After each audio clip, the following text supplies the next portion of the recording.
completely, stick around to the end because I do have a smoking gun. And yes, their features are quite different, but when you switch personalities full time, a mask doesn't cut it. You need to make some permanent improvements. But cosmetics doesn't change the way you sit, it doesn't change the way you wave, and apparently doesn't even change the way you dress. And did you know that Donald Trump aggressively pursued Diana after her divorce? They also like to put the truth right in plain sight, not just visually, but audibly. Take a listen. Mr.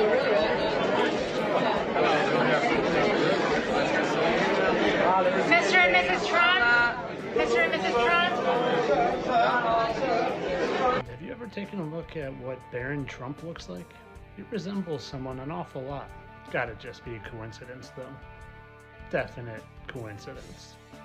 I did promise you guys a smoking gun though, and I don't want to disappoint. And if you're smart and you're trying to deceive people, you get rid of identifying markers.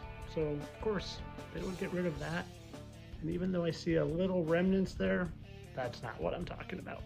I'm talking about these. Those. I'll show you. Now you're gonna fool the masses by getting rid of the most recognizable identifying marker. But you gotta get up pretty early in the morning to fool this guy.